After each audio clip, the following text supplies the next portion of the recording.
menjadi pelaku-pelaku firman-Mu Bapa, agar hidup kami sungguh-sungguh berkenan kepada Tuhan dan Tuhan menjadi jawaban dalam hidup kami. Terima kasih Tuhan, berbicara bagi kami hari ini, sampaikan isi hati-Mu bagi kami. Di dalam nama Tuhan Yesus, yang percaya Tuhan di tengah kita, memberkati kita, katakan bersama, amin. Tepuk tangan buat Tuhan Yesus, saudara. Silakan duduk kembali. Shalom. Apa kabarnya hari ini Bapak Ibu? Iya, hari ini saya ingin menyampaikan firman Tuhan tentang apa arti di dalam hidup kita ini Bapak Ibu ya. Secara manusia seringkali kita berpikir bahwa hidup kita ini ya karena kita ada, lalu kita hidup semau-mau kita, apa yang kita mau ya kita hidupi. Sekarang ini saya mau usaha ini ya saya lakukan, saya mau begini ya saya begini tuh mau-maunya saya. Tapi sebagai orang percaya ya saya percaya hidup ini bukan sekedar hidup saja, amin. Tapi ada rencana Tuhan dalam hidup kita yang harus kita hidupi, yang harus kita genapi supaya kembali nanti satu saat ketika kita dipanggil Tuhan, kita bisa mempertanggungjawabkan seluruh hidup kita. Karena saya percaya ketika kita menghadap Tuhan, Tuhan tidak tanya berapa banyak depositmu, berapa banyak hartamu, berapa banyak yang kau punya, tapi apakah kita sudah melakukan kehendak Tuhan. Kita mau belajar dari satu tokoh dalam Alkitab hari ini, mari kita buka bersama saudara, yaitu dari Raja Hizkia. Buka bersama Yesaya pasal 38. Yesaya pasal 38 kita akan belajar dari seorang raja yang bernama Hizkia, bagaimana dia itu hidup menyenangkan hati Tuhan dan melakukan apa yang berkenan kepada Tuhan. Raja Hizkia ini dia menjadi raja sejak umur 25 tahun. Siapa di sini yang umur 25? Tidak ada ya? Yang 52? Kita coba membayangkan ya, Hizkia umur 25 tahun. Diangkat Tuhan menjadi raja. Dan Hizkia ini dia hidup, kalau sudah baca di Alkitab, sangat terkenal dengan ketaatan di dalam hidupnya kepada Tuhan. Ketika dia diangkat Tuhan menjadi raja di usia 25 tahun, Hizkia ini seorang raja yang sangat berkenan pada Tuhan, saudara. Waktu dia naik menjadi raja, pertama kali yang dia lakukan apa? Dia menghancurkan semua tugu-tugu berhala. Penyembahan berhala di Israel. Itu yang pertama dia lakukan ya. Dia percaya banget kepada Tuhan, dia sangat menghormati Tuhan. Makanya ketika dia diangkat menjadi raja, yang pertama kali dia lakukan adalah dia menghancurkan tugu-tugu berhala yang dibangun oleh nenek moyang. Lalu dia juga yang menghancurkan patung ular tembaga yang dibangun oleh Musa. Kalau saudara pergi ke Gunung Nebo di Israel, di sana saudara lihat itu patung tembaga itu hanya buatan, yang asli sudah dirobohkan. Sama siapa? Sama Raja Hizkia. Karena ketika itu dibangun pada zaman Musa, orang Israel datang ke sana mempersembahkan korban di patung itu. Dan itu menjadi sebuah penyembahan berhala yang Tuhan murka, yang Tuhan marah saudara. Jadi ketika Hizkia menjadi raja, itu juga dirobohkan oleh Hizkia ya. Dan Hizkia adalah seorang raja yang dipakai Tuhan untuk membebaskan bangsa Israel dari tangan Raja Sanherib, Raja Asyur. Ya, pada waktu itu ditaklukkan saudara oleh Asyur, Israel itu tidak berdaya. Tapi ketika Hizkia bangkit menjadi raja, dia seorang yang takut akan Tuhan. Dan Tuhan menyertai dia. Sehingga apapun yang dia lakukan dibuat Tuhan berhasil. Ya, jadi kuncinya kita ini harus takut Tuhan. Bilang kanan kirimu, hidup takut Tuhan kau. Ya, supaya kau disertai dan diberkati Tuhan. Kita baca bersama Yesaya 38. Judul perikopnya Hizkia sakit dan disembuhkan, saudara. Kita mau lihat kenapa Hizkia itu diberkati Tuhan, bahkan doanya dijawab. Baca bersama ayat yang pertama. Pada hari-hari itu Hizkia jatuh sakit dan hampir mati. Lalu datanglah Nabi Yesaya bin Amos dan berkata kepadanya, beginilah firman Tuhan, sampaikanlah apa? Pesan terakhir kepada keluargamu sebab engkau akan mati dan tidak akan sembuh. Ya saudara, kalau Nabi yang berkata begini itu kira-kira benar-benar terjadi enggak? Ya, Nabi Yesaya loh. Dia disuruh Tuhan datang kepada Hizkia menyampaikan bahwa kasih tahu pesan terakhir kepada keluargamu karena kau tidak akan sembuh tetapi mati, ya. Kira-kira kalau saudara mengalami hal yang demikian, ya, bagaimana respon saudara ketika Tuhan berkata umurmu tidak akan panjang lagi? Sampaikan pesan terakhirmu. Mau sekaya apapun saudara, sesukses apapun kita, ketika dikatakan sampaikan pesan terakhirmu. Ya, kematian adalah hal yang banyak ditakuti oleh orang, termasuk banyak orang Kristen. Siapa yang takut mati? Angkat tangan. Yang sudah siap mati, angkat tangan. Yang bingung, angkat kaki. Saya enggak tahu nih karena jam 7 jadi jemaat masih ngantuk atau bagaimana ya. Tapi ya kita harus jujur loh di hadapan Tuhan. Ya ketika Tuhan berkata sudah selesai, ya kita ya itulah ya hidup dan ya kita harus menemukan saya ini hidup selama ini sudah berbuat apa aja buat Tuhan. Ya atau saya cuma ya hidup hanya sekedar hidup. Yesaya berkata, dan Yesaya ini seorang nabi Tuhan, hamba Tuhan yang luar biasa ya. Kalau Tuhan suruh sampaikan itu sama raja loh. Dia datang kepada raja, dia nggak ngomong manis-manis. Raja percaya ya raja, raja pasti sembuh. Ya itu kan banyak pendeta-pendeta sekarang ya. Kalau ketemu ya raja pasti sembuh raja ya. Nggak ada yang mustahil bagi Tuhan raja ya. Padahal kalau memang kita lihat orangnya memang ya Tuhan bicara dia mati ya kasih tahu dia mati. Amin. Mau raja mau siapapun kalau waktunya mati ya pasti mati. A katakan A, B katakan B. Ya, dan kalau saudara juga dikatakan hamba Tuhan begitu jangan kepahitan. Itu kok malah karena saya lebih baik mempersiapkan orang itu menghadapi kematian. Tidak semua orang siap menghadapi kematian. Tapi mau tidak mau kita harus siap. Jadi daripada tidak siap lebih baik sekarang mulai siap. Siap bilang kanan kiri mau siap-siap mati.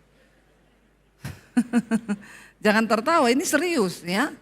Biasanya saudara kan dengar kalau pendeta bilang kanan kirimu Tuhan baik. Itu sudah biasa. Bilang kanan kirimu Tuhan memberkati. Itu sudah biasa. Ya tapi katakan yang tidak biasa kanan kirimu siap mati kau bilang.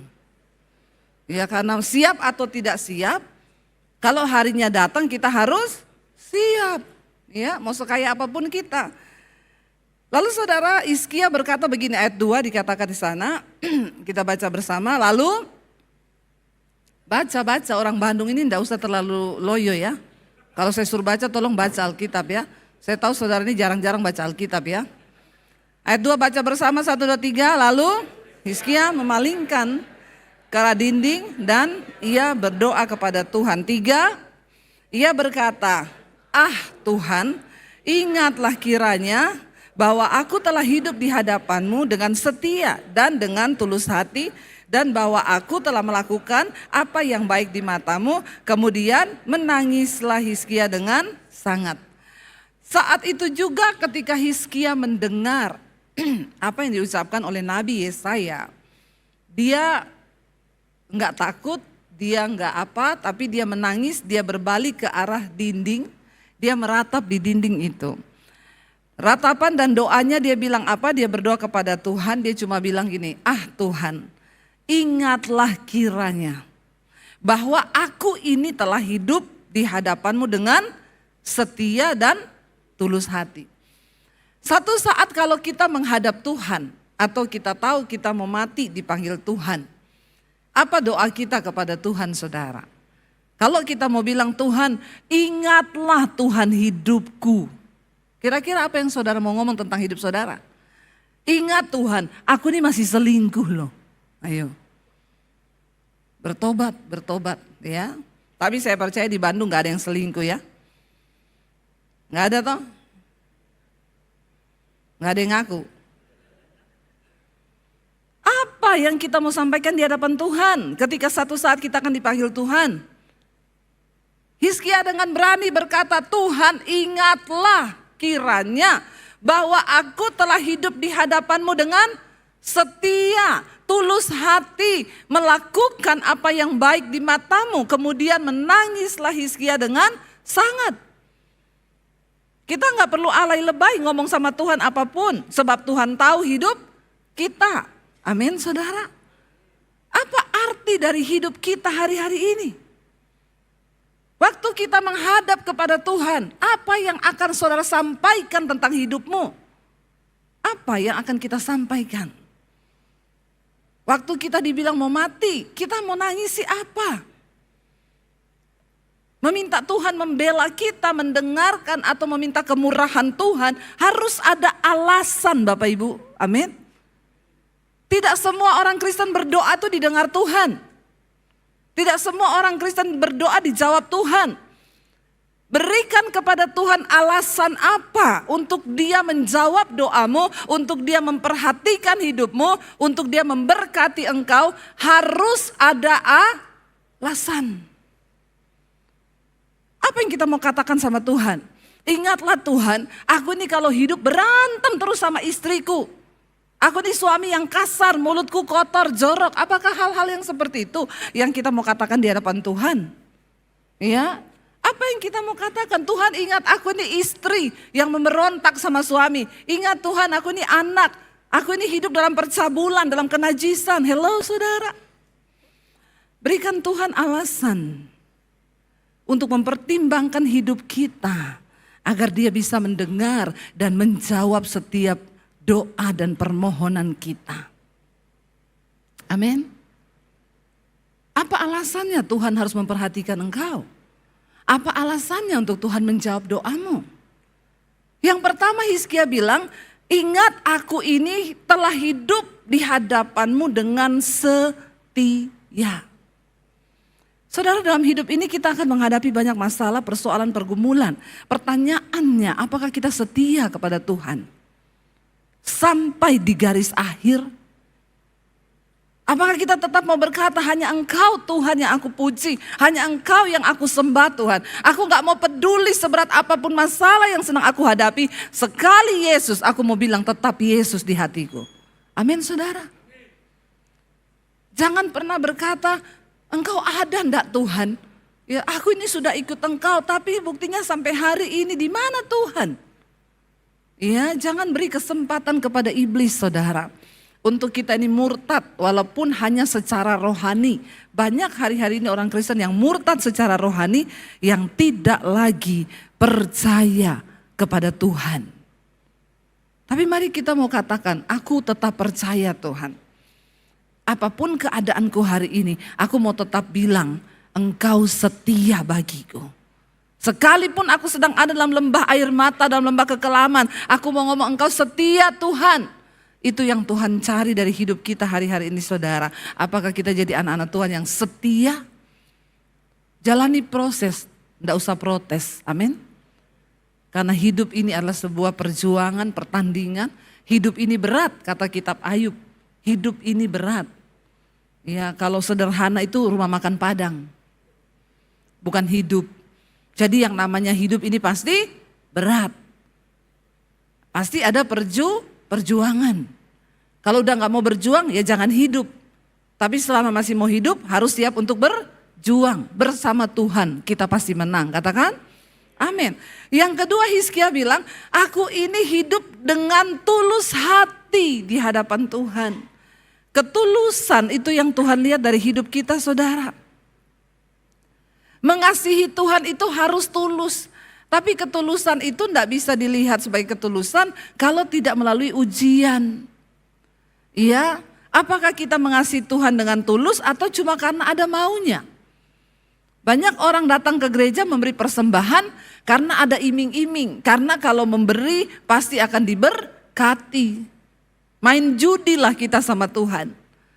Saya ngasih perpuluhan supaya saya diberkati. Saya ngasih persembahan supaya saya diberkati. Saya pelayanan supaya saya diberkati. Iya, saya melakukan ini. Tapi kalau nggak ada itu, sorry Tuhan, sorry. Saudara, yang lihat hidup kita ini Tuhan. Ya, Tuhan yang melihat hidup kita. Apakah kita setia? Apakah kita mau sungguh-sungguh dengan Tuhan? Apakah kita ini tulus hati di hadapan Tuhan, mengasihi Dia? Ya, tanpa sekalipun saya tidak melihat berkat-Mu Tuhan, saya akan tetap mengasihi Engkau. Saya ingat dulu saya nggak bisa bayar cicilan rumah saudara. Rumah saya mau ditarik. Saya berdoa tiap hari, Tuhan tolong bayar rumahku, Tuhan bayar rumahku. Tiap hari saya berdoa, bayar rumahku. Gak ada jalan keluar, saudara. Semakin mendekati hari semakin berat. Ya, saya marah sama Tuhan. Ingat loh Tuhan, aku ini melayani Engkau loh Tuhan. Jawab Tuhan, bayar rumahku bagaimanapun caranya. Saat itu saudara, satu kali ketika saya berdoa, saya mencoba untuk tenang. Makanya Alkitab bilang, ya jadilah tenang supaya kamu bisa berdoa. Kalau kita tidak tenang kita berdoa itu doanya salah. Doanya ego, doanya nyuruh-nyuruh Tuhan, doanya memerintah Tuhan. Tapi ketika kita tenang, duduk di kaki Tuhan, nangis saja nangis. Lalu saya mulai mencoba membuka hati dan berkata, Tuhan apa yang sedang Engkau mau dari hidupku? Ajar aku Tuhan, untuk melakukan apa yang berkenan di mata-Mu Tuhan. Tadinya saya berdoa begini Tuhan, Tuhan saya sudah bersaksi loh kemana-mana saya beli rumah.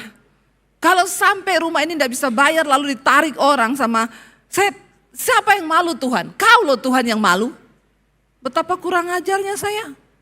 Ya, saya mau tanya saudara, Tuhan malu apa enggak karena kita? Ya kitalah yang malu, bukan Tuhan.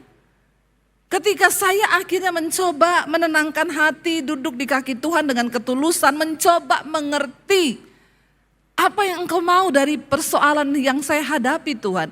Apa rencanamu, apa kehendak-Mu dari persoalan ini? Kasih tahu sama saya Tuhan supaya saya mengerti, ampuni saya selama ini kalau saya salah berdoa.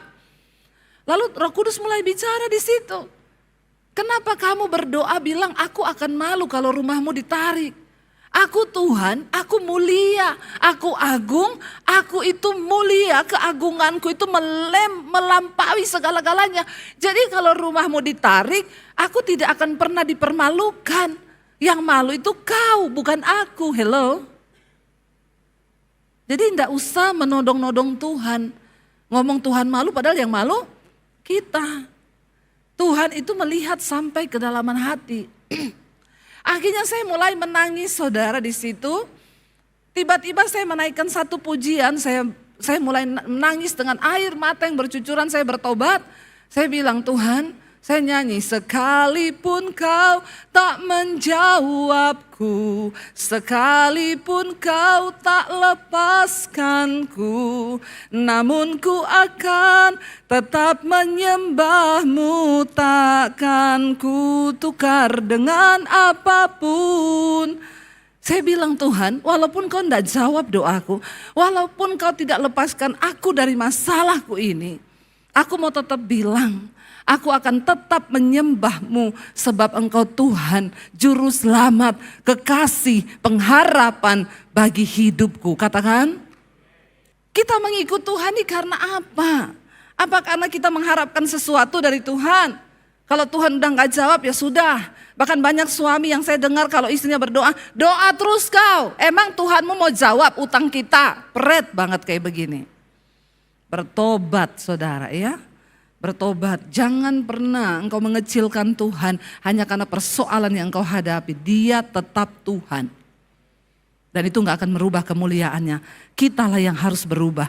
Waktu saya mulai mengubah doa saya mulai pasrah dan bilang Tuhan, dulu saya juga gak punya rumah.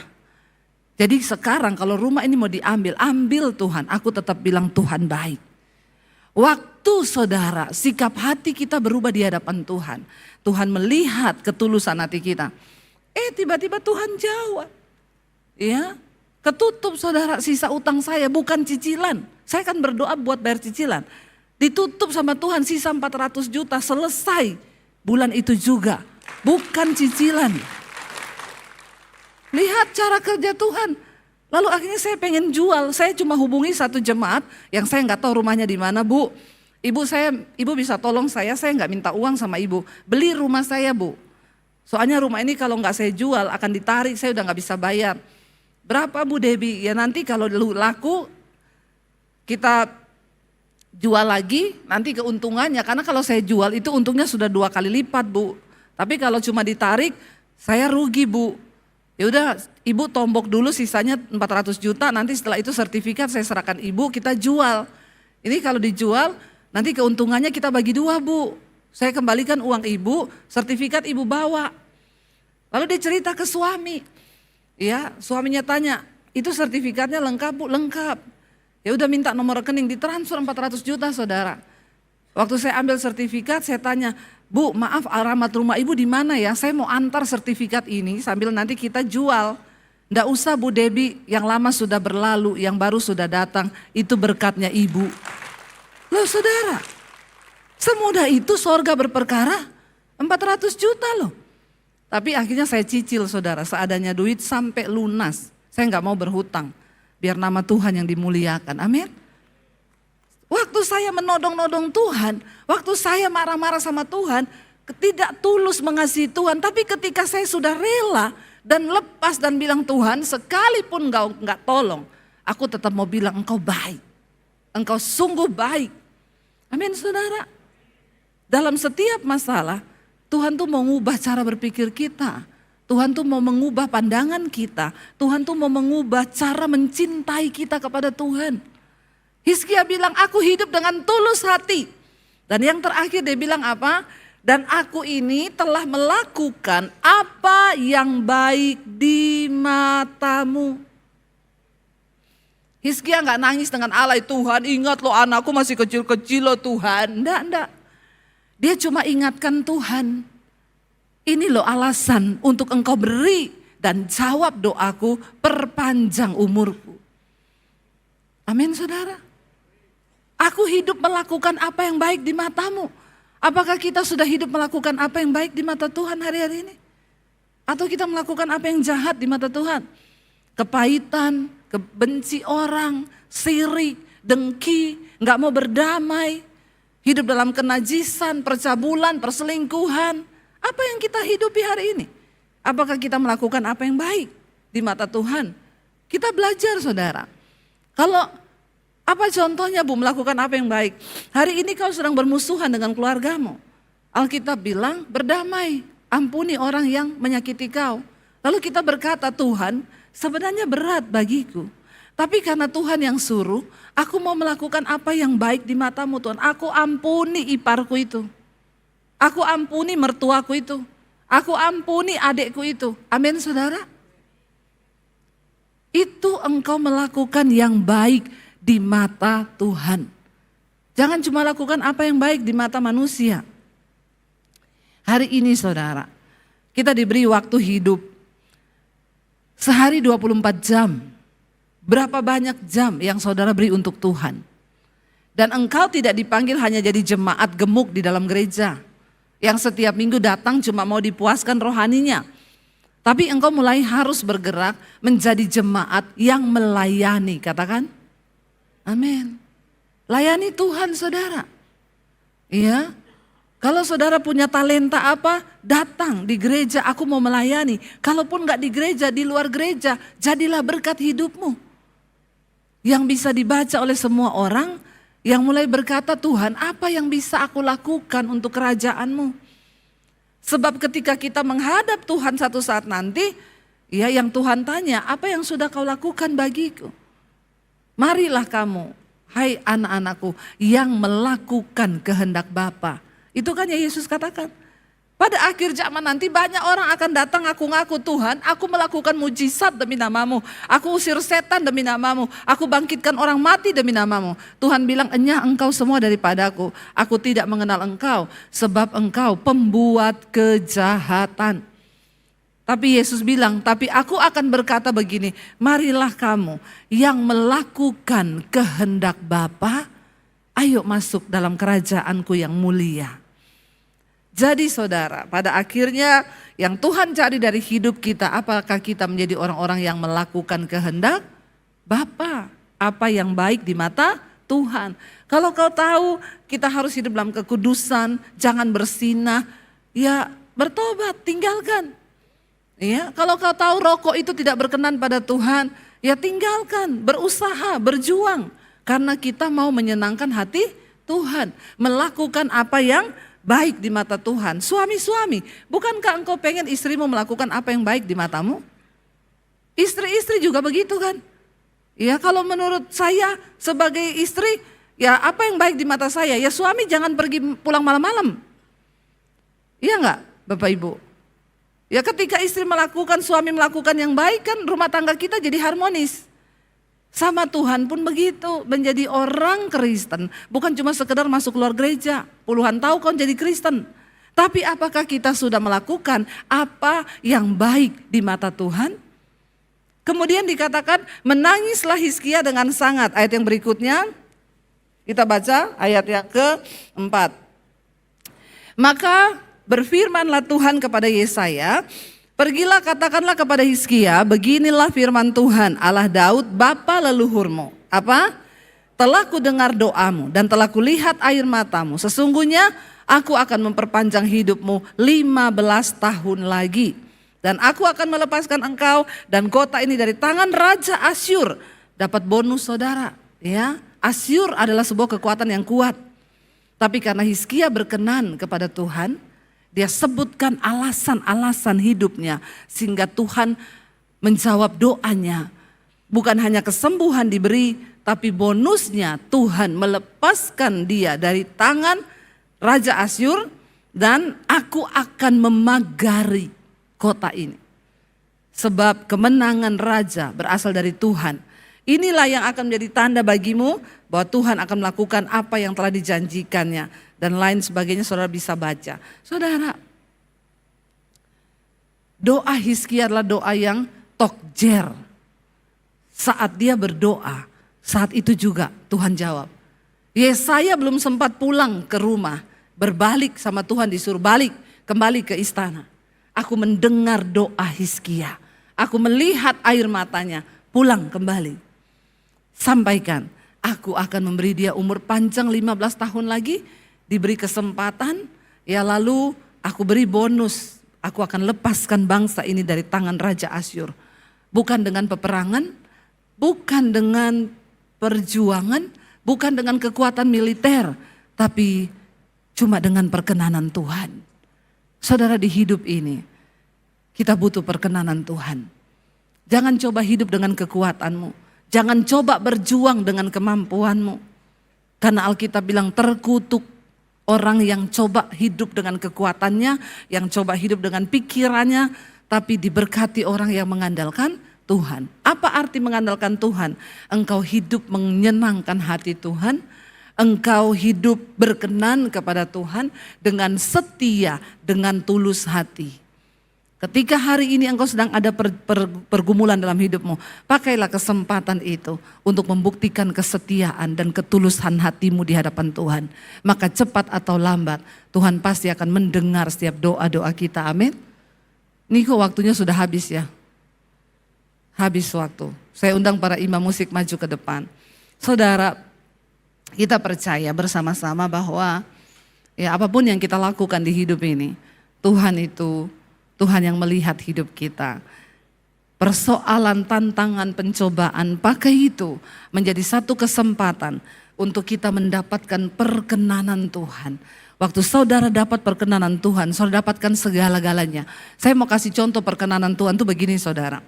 Roket itu kalau ditembakkan keluar angkasa, dia harus powerful, semua kekuatan dikerahkan. Kenapa? Karena dia harus berhadapan dengan gaya gravitasi bumi yang selalu punya kekuatan untuk mendorong semua benda yang naik itu akan dijatuhkan.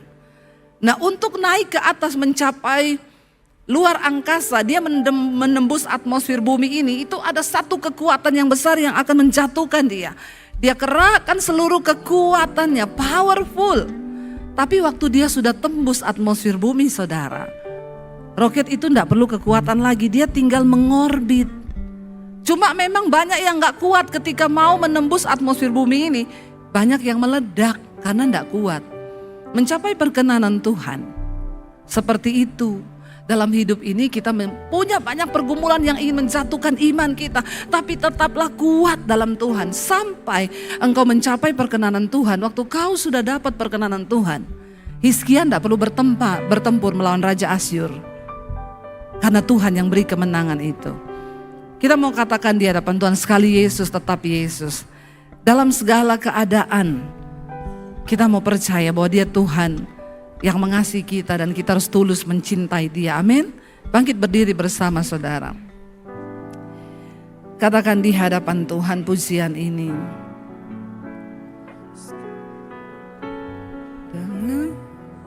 Sekali Yesus, tetap Yesus di hati kami Tuhan.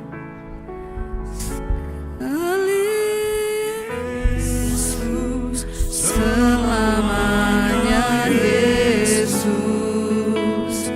harapanku takkan hilang, karena kasih-Nya sekarang ku ada.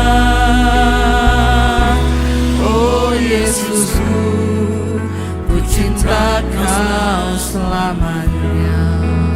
Dalam segala keadaan kami Tuhan, katakan saudara, dalam segala keadaan, waktu berlimpah maupun kurang, berlimpah maupun kurang, tetap Yesus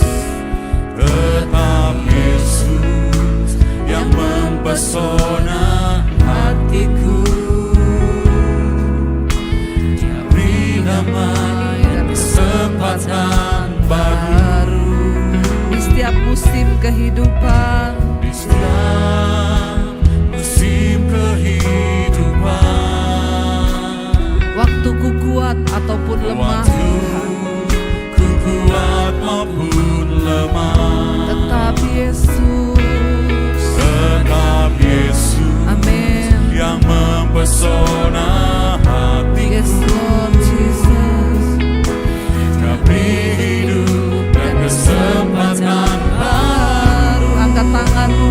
Sekali Yesus, selamanya Yesus, harapanku takkan hilang, karena kasih-Nya sekarang ku ada.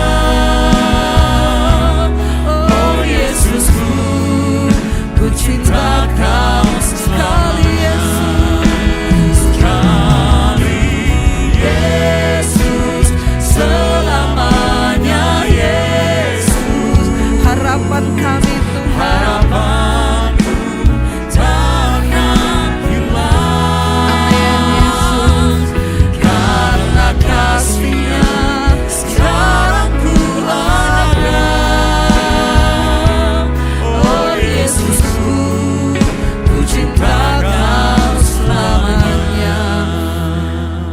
apapun keadaanmu hari ini saudara, biar hati kita mau berkata, sekali Yesus, tetap Yesus. Dalam segala keadaan, saat berlimpah maupun kurang, saat lemah maupun kuat, kami mau tetap bilang Engkau baik bagi kami. Biar Engkau dapati alasan di hidup kami Tuhan, untuk Engkau memperhitungkan hidup kami dan menjawab doa-doa kami. Kami mau melakukan apa yang berkenan di mata Tuhan. Dan ini komitmen kami di hadapan Tuhan. Karena itu Bapak Ibu, mari buka hati dan tanganmu. Terimalah kiranya berkat, rahmat, anugerah dari Allah Bapa, cinta kasih Tuhan Yesus Kristus, penyertaan Roh Kudus turun atas hidup kita mulai hari ini. Bahkan sampai kali yang kedua Tuhan Yesus datang kembali menjemput setiap kita. Nama kita tercatat dalam kitab kehidupan. Dalam nama Tuhan Yesus yang percaya diberkati Tuhan, katakan bersama, amin, amin, amin.